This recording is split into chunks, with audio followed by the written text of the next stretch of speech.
Assalamualaikum warahmatullahi wabarakatuh.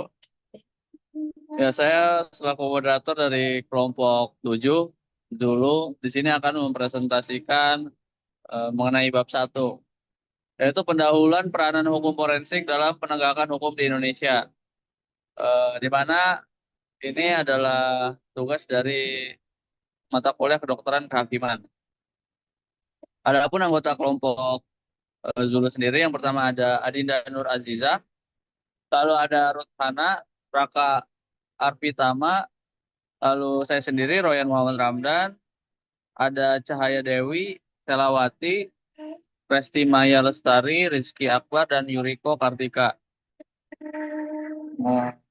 Next slide.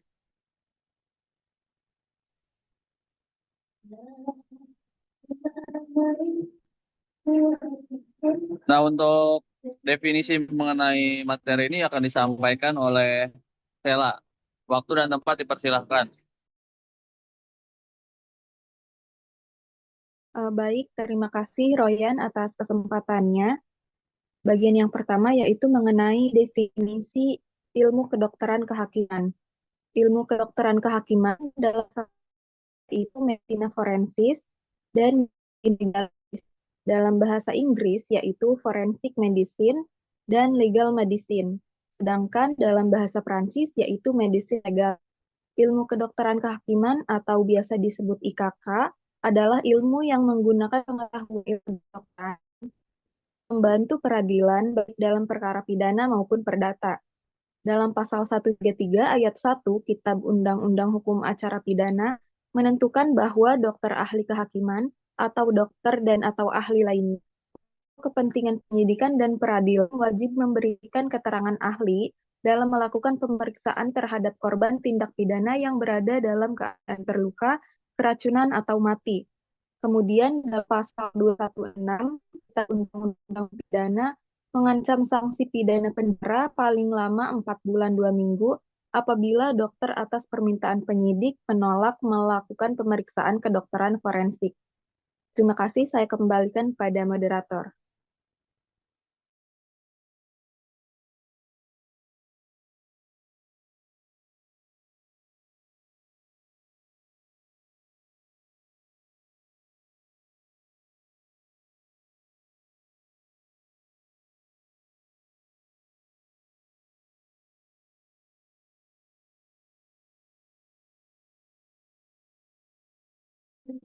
Udah belum sih?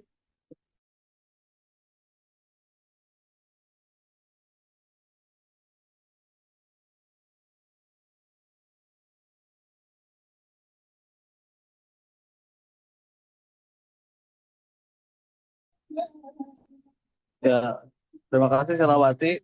Lalu selanjutnya materi terkait peranan ilmu kedokteran kehakiman akan dijelaskan oleh teman saya, Dinda. Waktu dan tempat dipersilakan. Selanjutnya ada peranan ilmu kedokteran kehakiman.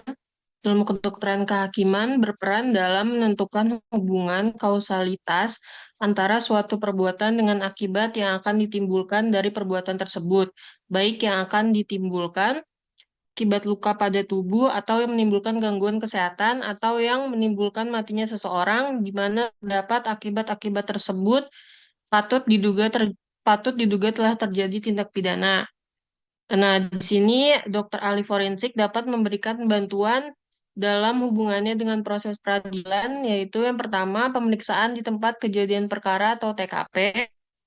Pemeriksaan di TKP biasanya dimintakan oleh pihak yang berwajib dalam jika korban dalam keadaan meninggal. Tugas dokter setelah tiba di TKP antara lain menentukan apakah korban hidup atau sudah meninggal dunia, membuat perkiraan mengenai waktu kematian korban, memperkirakan cara kematian korban, dan menentukan sebab akibat luka, dan membantu mencari dan mengumpulkan barang bukti. Sebagai contoh, sisa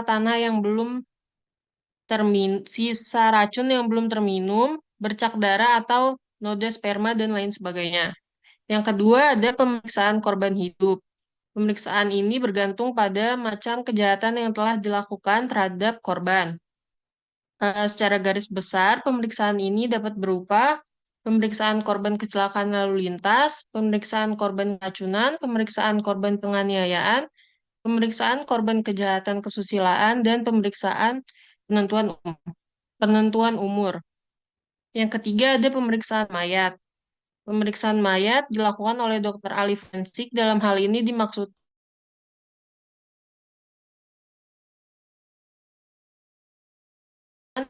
telah terjadi penganiayaan sebelumnya. Selanjutnya, berdasarkan ketentuan pasal 133 ayat 1 KUHP, maka pemeriksaan mayat yang mati akibat dugaan karena peristiwa yang merupakan pidana hanya dilakukan atas permintaan penyidik yang berwenang untuk kepentingan peradilan. Untuk poin selanjutnya akan dilanjutkan oleh teman saya.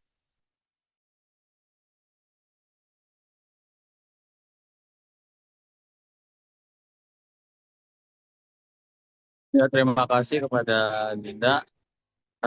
Mungkin bisa next slide.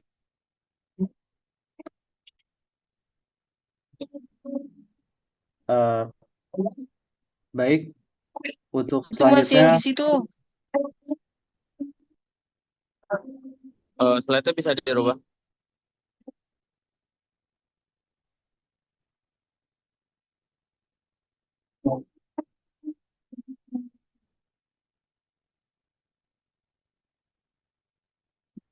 Mungkin Rizky bisa baik, untuk selanjutnya saya akan melanjutkan dari Dinda, peranan ilmu kedokteran kehakiman.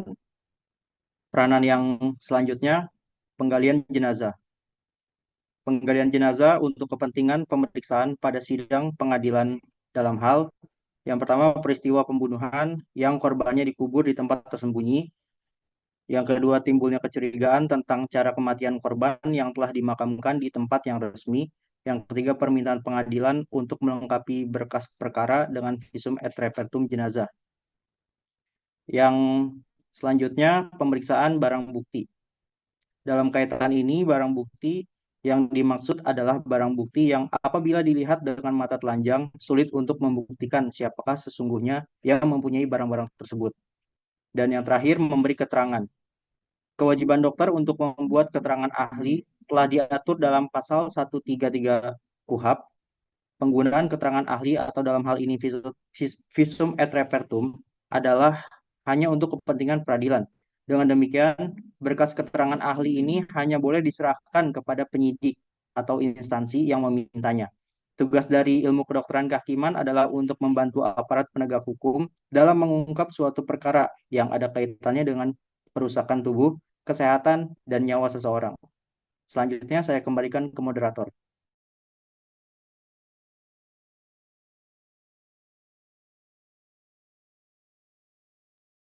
Ya, terima kasih kepada Dinda dan Rizky atas materi yang telah dipaparkan. Mungkin bisa next slide. Nah, dalam materi fungsi ilmu kedokteran kehakiman, ini akan dijelaskan oleh Maya. Waktu dan tempat dipersilahkan. baik. Terima kasih atas kesempatannya, Royan. Di sini saya akan menjelaskan mengenai fungsi ilmu kedokteran kehakiman itu sendiri. Yang mana ilmu kedokteran kehakiman merupakan cabang ilmu kedokteran yang diterapkan dalam proses hukum untuk membantu menyelesaikan masalah hukum yang berkaitan dengan kesehatan, cedera, ataupun kematian. Adapun dari fungsi ilmu kedokteran kehakiman tadi, ada 6. Yang pertama ada identifikasi korban. Fungsi ini membantu mengidentifikasi korban dalam kasus kecelakaan, bencana, ataupun kejahatan yang termasuk melalui teknik forensik seperti otopsi atau tes DNA. Yang kedua ada pemeriksaan kematian yang menentukan penyebab kematian, yang mana dalam penyebab tersebut apakah dialami oleh kematian secara alami, kecelakaan, bunuh diri, ataupun pembunuhan. Dan mengenai waktu kematian yang penting dalam suatu penyidikan kasus pidana. Kemudian ada pemeriksaan cedera yang menganalisis cedera tubuh untuk menentukan apakah cedera tersebut disebabkan oleh kekerasan, kecelakaan, ataupun tindakan yang lainnya. Hal tersebut bisa melibatkan pemeriksaan luka, patah tulang, ataupun tanda-tanda penyiksaan. Kemudian yang keempat ada toksikologi yang memeriksa adanya zat berbahaya seperti obat-obatan, alkohol, ataupun racun yang ada dalam tubuh, yang mana hal tersebut mempengaruhi kematian ataupun menjadi faktor dalam suatu kejahatan. Yang kelima, ada penyelidikan kejahatan seksual yang memberikan pemeriksaan medis pada korban kekerasan seksual untuk mencari bukti yang dapat mendukung kasus hukum. Untuk yang terakhir, ada penyelesaian kasus medis dalam hukum. Hal tersebut memberikan kesaksian ahli di pengadilan tentang suatu isu medis, seperti kelalaian medis atau apakah suatu tindakan medis sesuai dengan standar praktik yang ada. Dalam fungsi tersebut, secara keseluruhan dapat disimpulkan bahwasannya ilmu kedokteran kehakiman sangat penting dalam membantu sistem peradilan untuk memperoleh informasi akurat dan objektif terkait dengan aspek medis dalam suatu kasus pidana. Mungkin cukup dari saya kembalikan kepada moderator.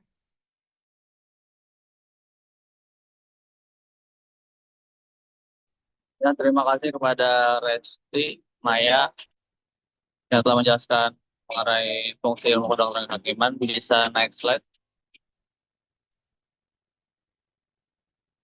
Materi sejarah ilmu kedokteran kehakiman yang ini akan dijelaskan oleh Ruth Hana. Waktu dan tempat dipersilakan.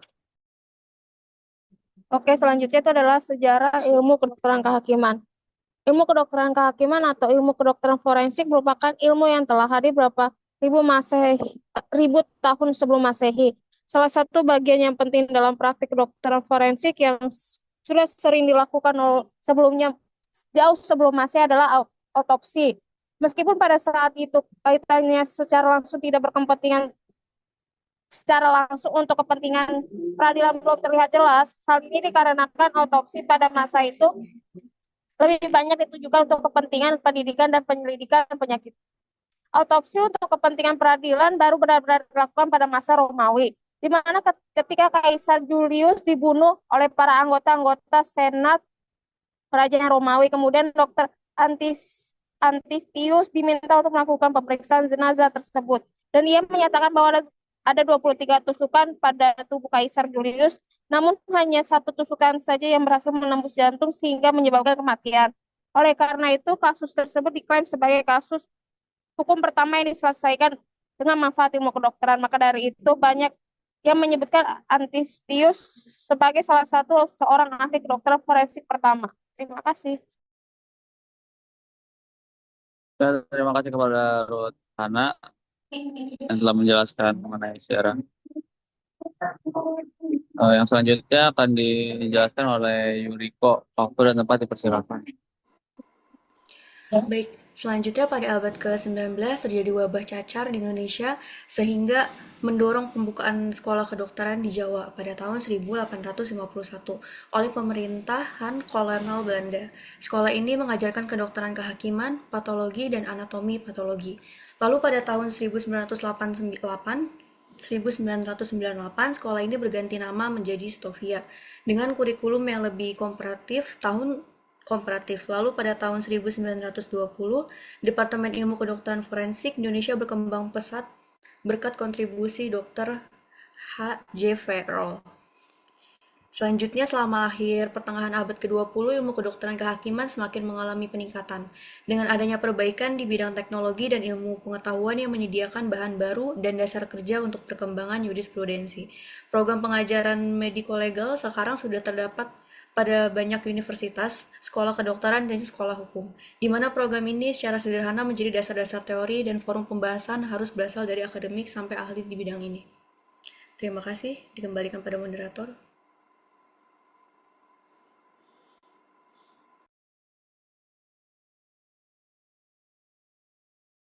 Ya, terima kasih kepada Ruth dan Yuriko. Lalu next slide. Mengenai perbedaan dokter umum dengan dokter forensik, ini akan dijelaskan oleh Raka. Waktu dan tempat dipersilakan. Baik, selanjutnya ada perbedaan umum dokter umum dengan dokter forensik. Dokter umum itu adalah orang yang memiliki keahlian dalam pengetahuan ilmu kedokteran secara umum dengan memberikan pelayanan secara menyeluruh sebagai pertolongan pertama kepada pasien dengan tidak terikat untuk menangani dan mengobati bagian organ tertentu sehingga dapat menangani hal yang secara umum atau luas sebagai keahlian dalam menanganinya. Dalam hal menangani di atas juga bermaksud membagi antara kewajiban dan hak antara dokter dan hubungannya dengan pasien. Namun jika berbicara mengenai perbedaannya dengan dokter forensik, dokter umum memiliki perbedaan yang sangat jelas pada hak yang dimilikinya dalam proses persidangan di mana haknya untuk tidak memberikan kesaksian terhadap pasiennya di muka pengadilan. Hal tersebut juga berkaitan dengan hak pribadi dari pasien yang hubungannya dengan dokter sebagai orang yang menangani. Sedangkan dokter forensik adalah seorang dokter yang memiliki keahlian khusus dalam proses penegakan hukum, keadilan, dan pemecahan masalah dalam bidang hukum yang berkaitan dengan keilmuannya seperti tindak pidana yang berhubungan dengan tubuh manusia sehingga hal tersebut diperlukannya identifikasi untuk mengetahui asal muasal atau tindak pidana terhadap tubuh manusia tersebut seperti perusakan tubuh, kesehatan manusia hingga nyawa manusia itu sendiri. Keahlian khusus yang dimiliki oleh dokter forensik itulah yang membantu penegakan hukum. Seperti ketika seorang dokter forensik bekerja dalam menyelidiki kematian, dengan keahliannya ia harus mengetahui penyebab kematian seseorang dengan reka adegannya, waktu kematian, konsistensi pernyataan saksi terhadap cedera, hingga interpretasi dari ketiganya, sehingga ditemukan suatu analisis laporan hasil penyelidikannya. Dari keahlian tersebutlah, dokter forensik sendiri memiliki kewajiban dalam memberikan pernyataan di muka persidangan demi membantu proses penegakan hukum. Dan oleh karena itu, dokter forensik sendiri tidak dapat menolak untuk memberi kesaksian ataupun menolak dalam identifikasi tersebut. Mungkin cukup sekian, saya kembalikan ke moderator.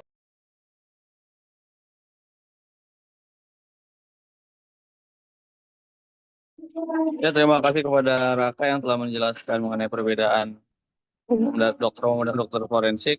Mungkin hanya itu yang dapat kelompok kami sampaikan.